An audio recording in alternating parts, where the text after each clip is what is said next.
Reading forward में खुश आमदीद। मेरा जो तजर्बा रहा है तो स्टूडेंट्स जब भी टेंसेस शुरू करते हैं तो उनको सबसे बड़ी प्रॉब्लम जो होती है वो ये होती है कि वो फिक्रे के जुमले की जो स्ट्रक्चर होती है, जो बनावट होती है, वो इसको नहीं पहचानते। क्योंकि शुरू में जब मैं स्टूडेंट्स को पढ़ाता था तो ऐसे भी स्टूडेंट्स होते थे जो मिसाल के तौर पर मैं यहाँ एक सेंटेंस लिखता हूं, the peon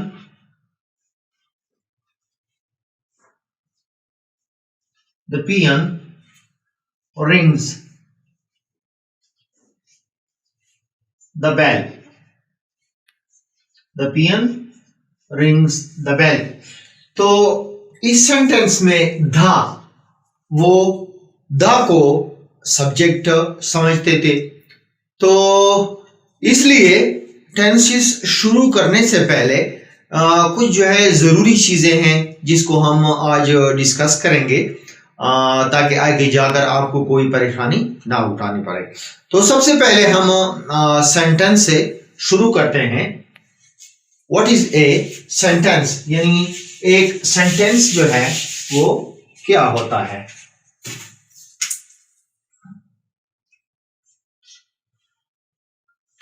what is a sentence, यानी एक जुमला या फिक्रा क्या होता है। व्हाट इज सेंटेंस, यानी एक जुमला या फिक्रा क्या होता है। तो सबसे पहले तो हम जुमले की, सेंटेंस की जो है वो डिफिनीशन को सीखते हैं कि जुमला जो है वो क्या होता है। सो जुमले की डिफिनीशन हम किस तरह करेंगे। A group of word, a group of words that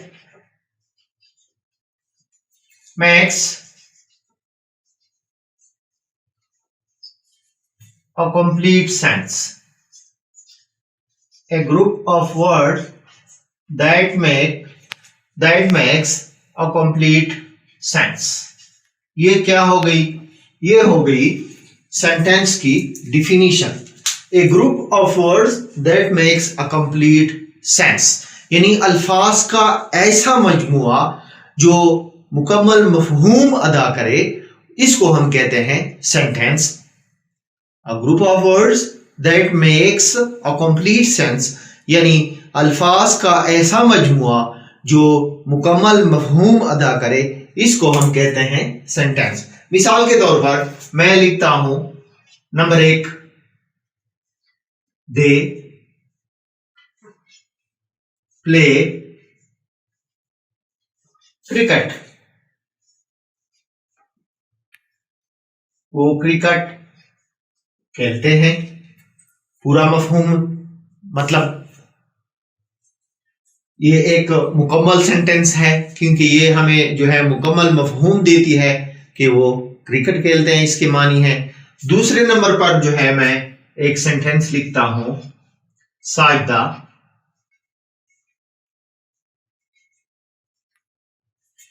is washing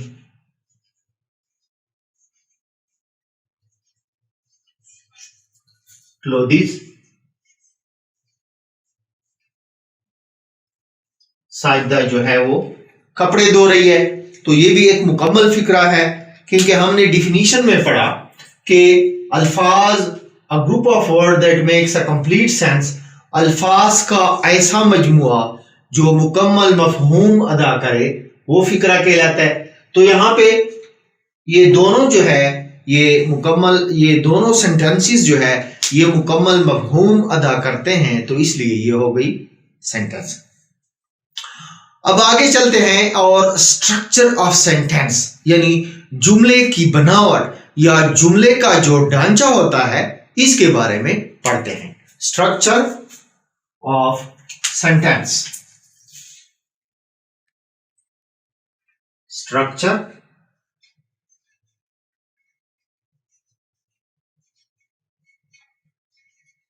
of sentence, यानी जुमले की बनावट, जुमले की बनावट या जुमले की साख्त। जुमला बनते कैसे है, जुमले की बनावट, इसके बारे में हम पढ़ते हैं। तो जुमले में जो है वो कौन सी बुनियादी चीजें होती हैं जिस पर जो है एक जुमले का मुकम्मल ढांचा जो है वो खड़ा होता है। तो अगर हम एक सेंटेंस को देखें तो एक सादा जुमला जो है वो दो चीजों से मिलकर बनता है। तो वो दो चीजें कौन सी है? नंबर एक सब्जेक्ट, नंबर एक सब्जेक्ट यानी फाइल, एंड नंबर दो प्रेडिकेट। नंबर दो इसका है predicate.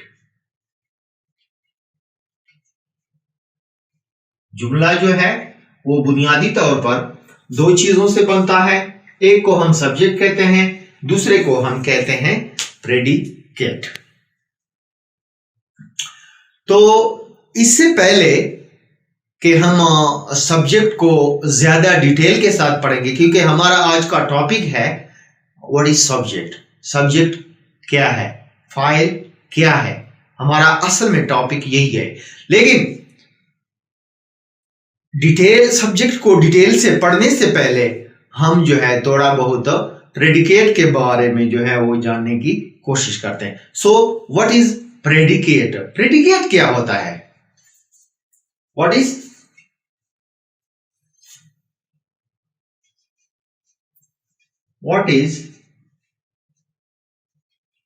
predicate, what is predicate, predicate क्या होता है?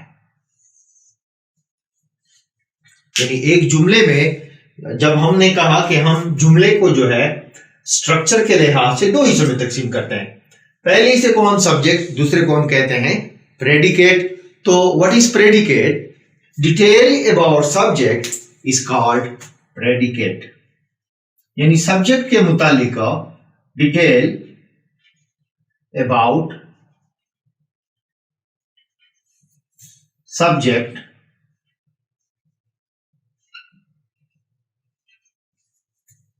is called predicate।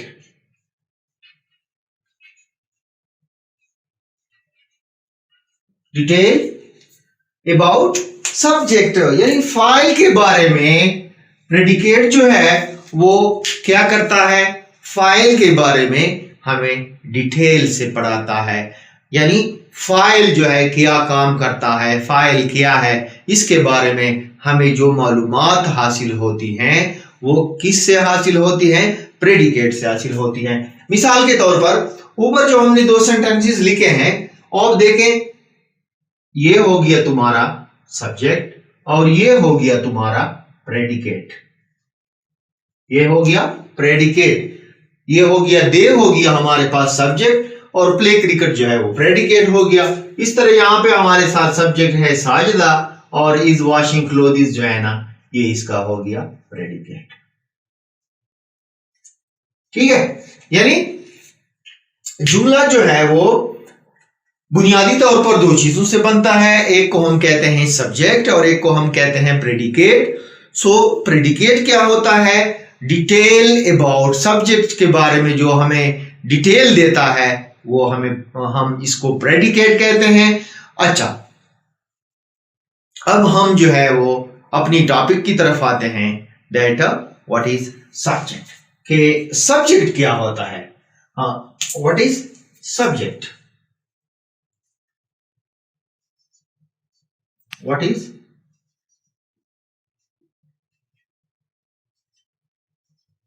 सब्जेक्ट। ठीक है, व्हाट इज सब्जेक्ट, सब्जेक्ट क्या होता है?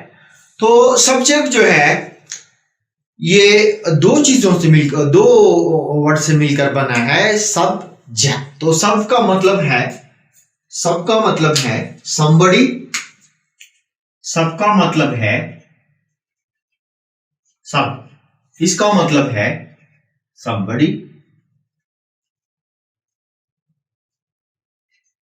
और जेट जो है, jet is a Latin word, jet, jet is a Latin word and it means doer, it means doer. ठीक है, तो ये सब्जेक्ट जो है सब, ये इसका मतलब होता है somebody, और जेट जो है इट्स अ लैटिन वर्ड और इसका मतलब होता है डूअर। तो सब्जेक्ट की डेफिनेशन हम किस तरह करेंगे? तो सब्जेक्ट जो है हम दो तरीकों से जो है इसको हम डिफाइन कर सकते हैं। पहली डेफिनेशन इसकी जो है, नंबर 1,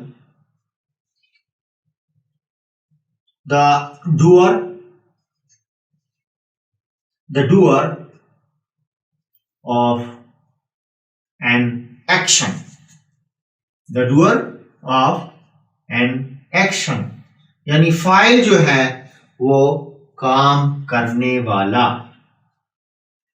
काम करने वाला। ठीक है, काम करने वाला, इसको हम कहते हैं फाइल यानी सब्जेक्ट। दूसरी डिफिनीशन जो है इसकी, दूसरी डिफिनीशन, द पर्सन प्लेस और थिंग, इसकी दूसरी डिफिनीशन, द पर्सन प्लेस और thing which we are talking about is called subject.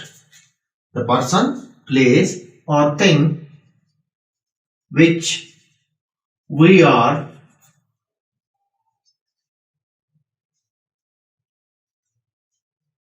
talking about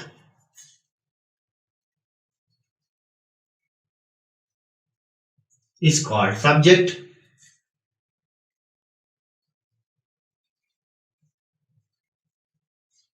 ठीक है, यानी सब्जेक्ट की जो है हमने दो डिफिनीशन की।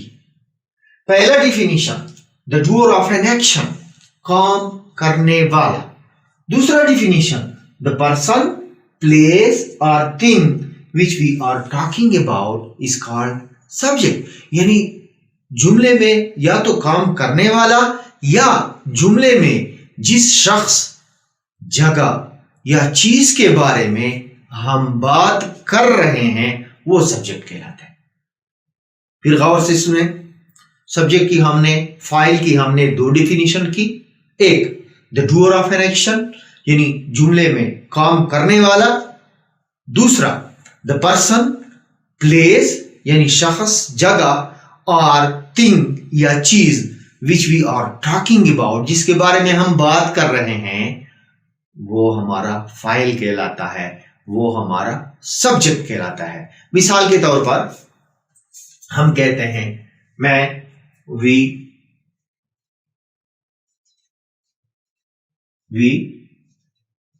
सिंग a song, we sing a song, हम गाना गाते हैं।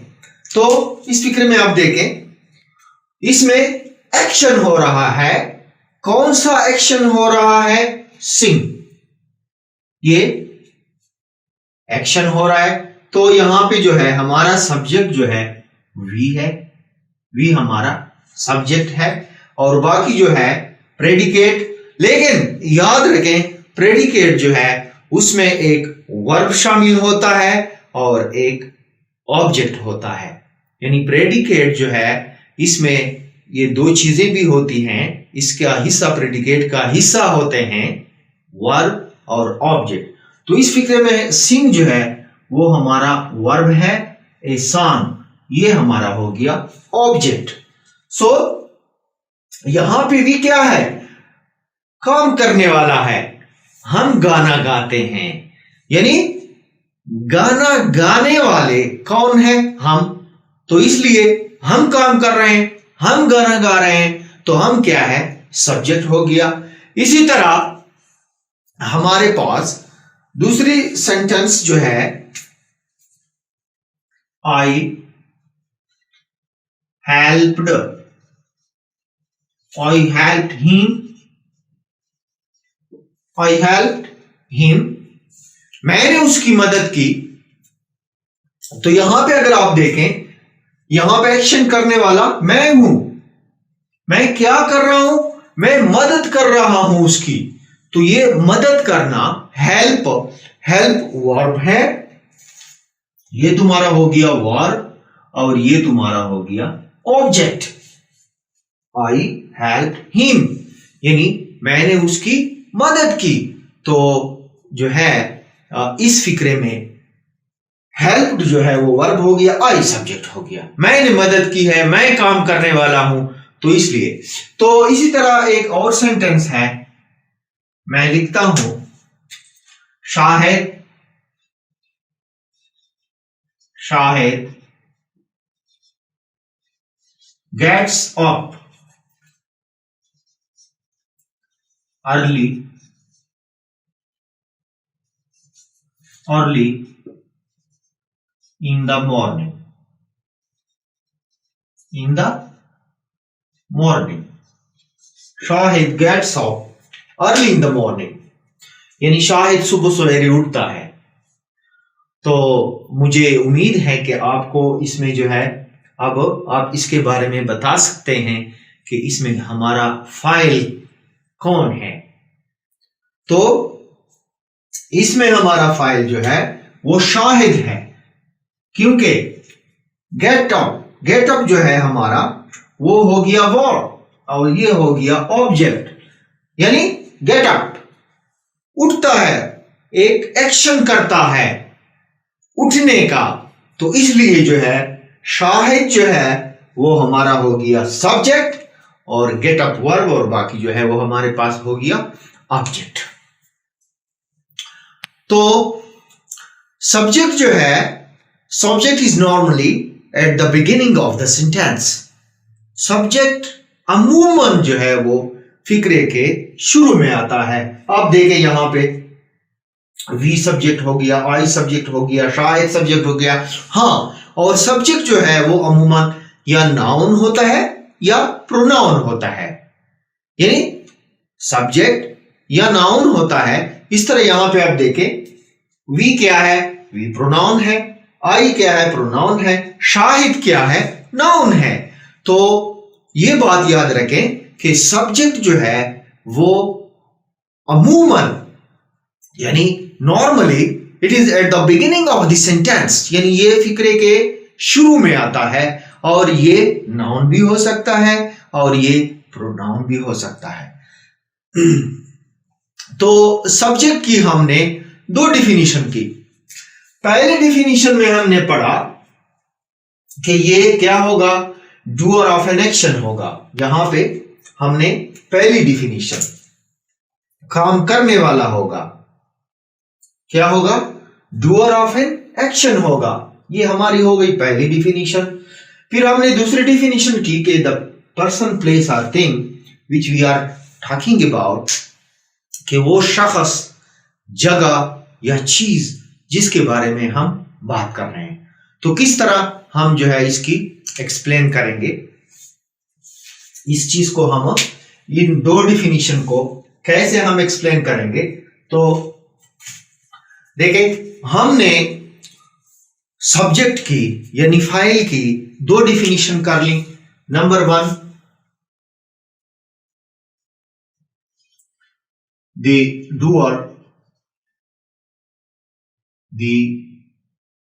doer of an action, the doer of an action, यानी फाइल जो है वो काम करने वाला होगा। ठीक है, subject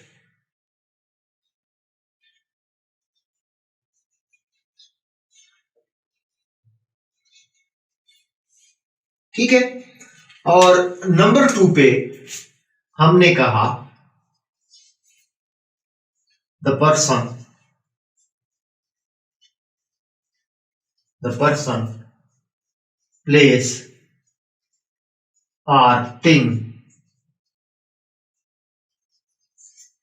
which we are talking about, which we are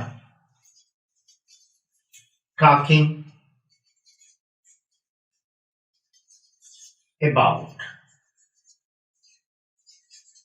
ठीक है। यानी काम करने वाला या कोई जगह, शख्स या चीज जिसके बारे में हम बात कर रहे हों, उसको हम क्या कहते हैं? उसको हम कहते हैं फाइल। यानी जिस शख्स, उर्दू में हम किस तरह करते हैं? जिस शख्स, जगह या चीज जिसके बारे में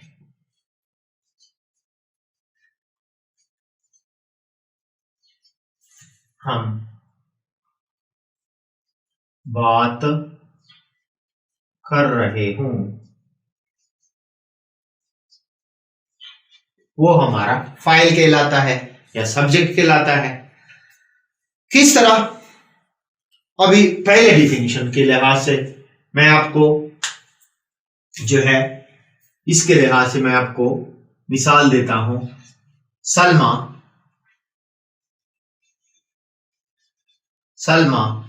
is reading a book. Salma is reading a book. Salma एक किताब पढ़ रही है। तो यहां पे जो है, देखें, यहां पे हमारे पास सलमा जो है, ये हो गया सब्जेक्ट, ये हो गया हमारा हेल्पिंग वर्ब, ये हो गया वर्ब, ये हो गया ऑब्जेक्ट। ठीक है। तो यहां पे जो है रीड एक्शन वर्ड है, यानी पढ़ने का अमल हो रहा है। कौन कर रहा है? सलमा कर रही है। तो इसलिए सलमा हमारा हो गया सब्जेक्ट और ये डूअर ऑफ एन एक्शन है। ये डूअर ऑफ एन एक्शन है। नंबर 2 पे मैं लिखता हूं, number 2, she locked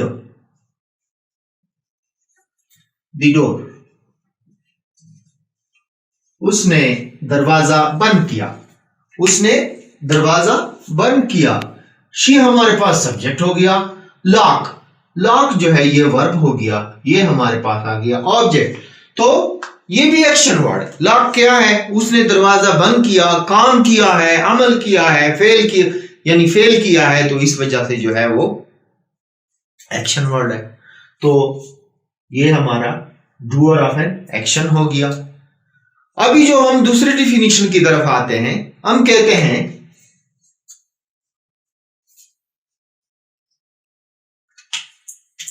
number 1, Sajad is a teacher. Sajad is a teacher. Sajad जो है वो एक उस्ताद है। तो यहां पे आप देखें, यहां पे जो है हमारे पास सजाद जो है वो सब्जेक्ट हो गया, ये हमारे पास वर्ब हो गया और ये ऑब्जेक्ट हो गया। यानी Sajad is a teacher. Sajad उस्ताद है, कोई काम तो नहीं किया है। हमने सजाद के बारे में बात की है। We have talk about Sajad. हमने सजाद के बारे में बात की है। तो इस वजह से सजाद जो है वो हमारे पास फाइल हो गया। इसी तरह मैं आपको दूसरी मिसाल से जो है वो समझाता हूं। Ali was absent yesterday. Ali was absent yesterday. Ali जो है वो कल गैरहाजिर था। अली यहां पर सब्जेक्ट हो गया, वर्ब हो गया और ये तुम्हारा ऑब्जेक्ट हो गया। तो क्या अली ने कोई काम किया है, यानी एब्सेंट था, तो इस वजह से जो है ये हमने अली के बारे में बात की है। अच्छा, इसी तरह एक और मिसाल से मैं आपको समझाता हूं ताकि आपको जो है सही तौर से ये सब्जेक्ट जो है ये बहुत कंफ्यूजेबल है, खास तौर से स्टूडेंट्स के लिए, और मैं कोशिश कर रहा हूं कि मैं आपको अच्छे तरीके से समझाऊं ताकि आपको कोई परेशानी ना हो। सो मैं दूसरी मिसाल देता हूं। मैं कहता हूं, देखिए, माई sister is in kitchen.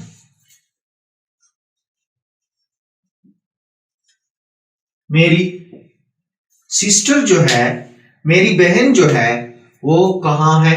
Kitchen में है। तो ये मेरे पास सब्जेक्ट हो गया, वर्ब हो गया, ऑब्जेक्ट हो गया। अभी जो है ये कौन सी डिफिनीशन में आता है? यानी the person which we are talking about, वो क्या है? माई सिस्टर है। हमने किसके बारे में बात की है? माई सिस्टर के बारे में बात की है कि वो किचन में है। लेकिन मैं इसको एक्शन में तब्दील करता हूं। देखें, my sister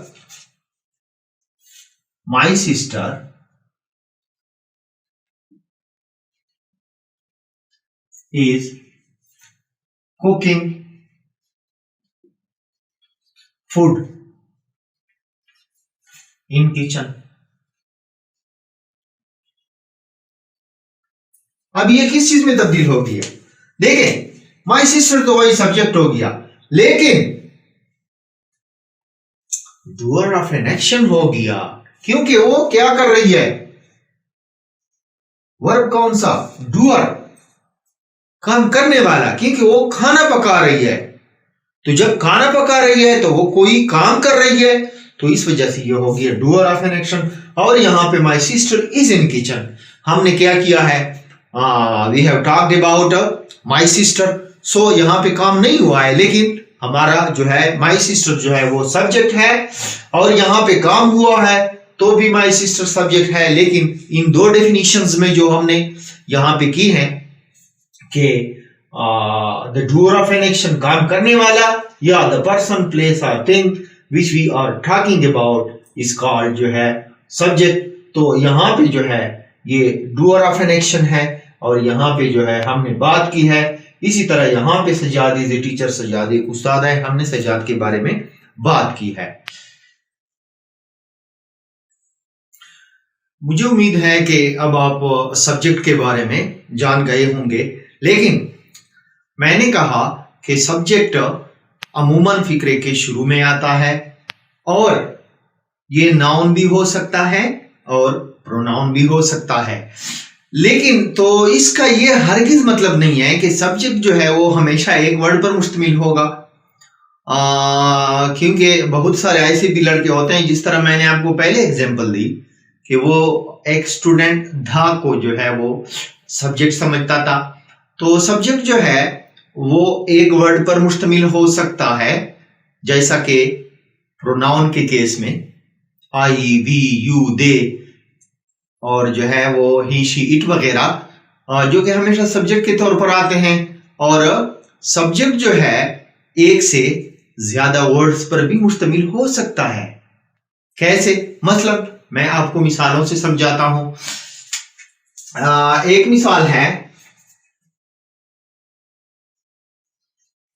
I read a story. मैं कहानी पढ़ता हूं। तो यहां पे आप देखें, यहां पे आई जो है वो तुम्हारा सब्जेक्ट हो गया, रीड ये वर्ब हो गया, और ये तुम्हारा ऑब्जेक्ट हो गया। तो आई जो है वो सिंगल वर्ड है, प्रोनाउन है, तो इसलिए ये तुम्हारा हो गया सब्जेक्ट। अभी जो है मैं दूसरी मिसाल आपको देता हूं, और school peon rings the bell, our school peon rings the bell, हमारे स्कूल का जो पियन है, जो चपड़ासी है, वो घंटी बजाता है। तो यहां पे आप देखें, ये तुम्हारा सारा जो है वो सब्जेक्ट हो गया, सब्जेक्ट हो गया, ये वर्ब हो गया, और ये तुम्हारा ऑब्जेक्ट हो गया। तो ये अगर आप इसको देखें, ये इसमें 3 वर्ड हैं, आवर स्कूल पियन, इसमें कितने वर्ड हो गए? 3 वर्ड हो गए। अभी मैं और भी मिसालें देता हूं। मिसाल के तौर पर number 3, the red car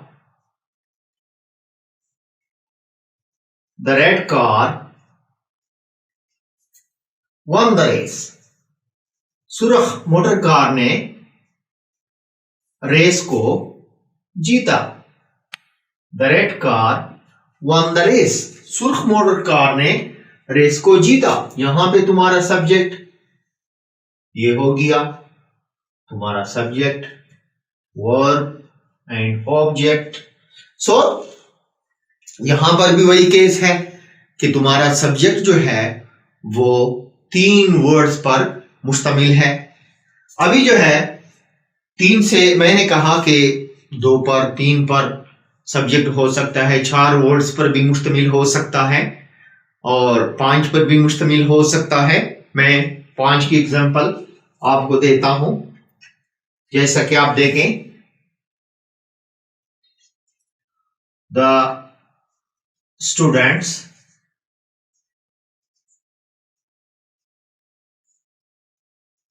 of 10th class, the students of 10th class are making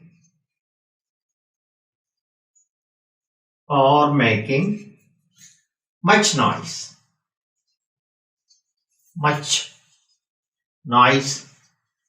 10वीं जुमात के तालिब इल्म बहुत ज्यादा शोर मचा रहे हैं। तो यहां पे आप देखें, the students of 10th class, ये तुम्हारा हो गया सब्जेक्ट, और ये हो गया हेल्पिंग वर्ब, ये हो गया वर्ब, और ये हो गया ऑब्जेक्ट। तो इस सेंटेंस को आप देखें, यहां पे the students of 10th class, कितने वर्ड हो गए? 1 2 3 4 5, यानी 5 जो है वो तुम्हारे वर्ड हो गए इस सेंटेंस में। इस तरह और भी जो है मैं आपको दे सकता हूं एग्जांपल्स, मिसाल के तौर पर, ताकि आप सही तौर से जो है इस चीज को समझ जाएं। मैं कहता हूं, the pigeons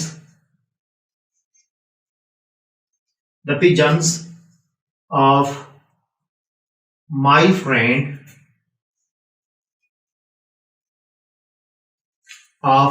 friend fly very high। यानी मतलब क्या है, मेरे दोस्त के जो कबूतर है वो बहुत ऊंचाई तक जो है वो उड़ते हैं, क्योंकि स्टूडेंट्स जो है वो इसके शौकीन होते हैं पिजन्स के, तो जो है वो बहुत ऊंचाई तक उड़ते हैं। तो यहां पे आप देखें, हमारे पास जो है ना, ये सारा तुम्हारा क्या हो गया? ये सब्जेक्ट हो गया। फ्लाई वर्ब है, फ्लाई, फ्लू, फ्लॉन, ये वर्ब हो गया, ये ऑब्जेक्ट हो गया। So the pigeons of my friend, ये तुम्हारा वर्ब हो गया। तो इसका मतलब ये हुआ कि सब्जेक्ट जो है वो 1 वर्ड पर भी मुश्तमिल हो सकता है, 2 पर भी, 3 पर भी, 4 पर भी। तो आप जो है फिक्रे में ये ना समझे कि भाई सब्जेक्ट जो है वो सिर्फ और सिर्फ जो है वो 1 वर्ड तक जो है वो महदूद है। अच्छा, सब्जेक्ट को जो है इसको पहचानने का मैं बहुत ही एक आसान तरीका आपको समझाता हूं, ठीक है? और वो क्या, अगर आप एक फिक्रे को जो है वो आप हु में कन्वर्ट करें, हु में तब्दील करें, तो हु जो है वो हमेशा हमें किस चीज के बारे में बताता है? सब्जेक्ट के बारे में बताता है। देखिए किस तरह मैं कहता हूं, आई रीड अ स्टोरी। अगर आप इस फिक्रे को जो है सवालिया बनाए हु के जरिए, हु रीड अ स्टोरी, आप जवाब देंगे आई रीड अ स्टोरी, यानी सब्जेक्ट के बारे में बता दिया। ये दूसरी सेंटेंस जो है, और school peon rings the bell, मैं कहता हूं हु रिंग्स द बेल, मैंने इसको सवालिया बनाया, हु में कन्वर्ट किया, हु रिंग्स द बेल, आप क्या जवाब देंगे? और school peon rings the bell. मैं कहता हूं who won the race, the red car won the race. मैं कहता हूं who are making much noise, who are making much noise, कौन जो है बहुत ज्यादा शोर मचा रहे हैं? The students of 10th class are making much noise.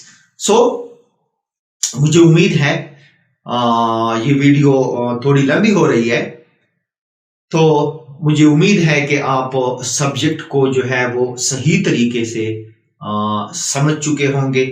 आप जो है मुख्तलिफ बुक्स में इसकी प्रैक्टिस करें, सब्जेक्ट को पहचानें, और जो है अगली वीडियो जो है वो हमारी होगी वर्ब और ऑब्जेक्ट के बारे में, कि क्योंकि सेंटेंस में ये चीजें जो है वो मैंने पहले कहा कि स्टूडेंट्स के लिए जो है वो ये चीजें बहुत जरूरी होती है कि स्टूडेंट्स जो है वर्ब के बारे में, सब्जेक्ट के बारे में, ऑब्जेक्ट के बारे में, अगर वो एक सेंटेंस के स्ट्रक्चर को सही तरीके से अगर आप पहचान जाएं तो आपके लिए कोई भी मुश्किल बात नहीं होगी। टेंस सीखना वो बहुत इजी बात है, बहुत इजी होते हैं, लेकिन जरूरी बात यह है कि आप सबसे पहले सेंटेंस की जो है वो स्ट्रक्चर को पहचाने। तो मैं उम्मीद करता हूं कि आप जो है ना इसको अच्छे तरीके से जो है अब आपने सीखा होगा, लेकिन साथ साथ जो है मैं फिर से रिपीट कर रहा हूं कि आप ज्यादा से ज्यादा प्रैक्टिस करें। किसी भी बुक से आप जो है ना सब्जेक्ट्स को ढूंढ कर निकालें कि ये हमारे सब्जेक्ट हैं। तो आज के लिए बस इतना ही काफी है, मिलते हैं अगली वीडियो में। लेकिन जरूरी बात कि अगर आपने मेरे चैनल को अभी तक जो है सब्सक्राइब नहीं किया है तो प्लीज चैनल को सब्सक्राइब करें, इसको शेयर करें, और साथ साथ जो है घंटी का निशान भी जो है आप दबाएं, ताकि मेरी जो भी वीडियो मैं शूट करता हूं वो बर वक्त जो है वो आप तक पहुंच सके। Thank you very much.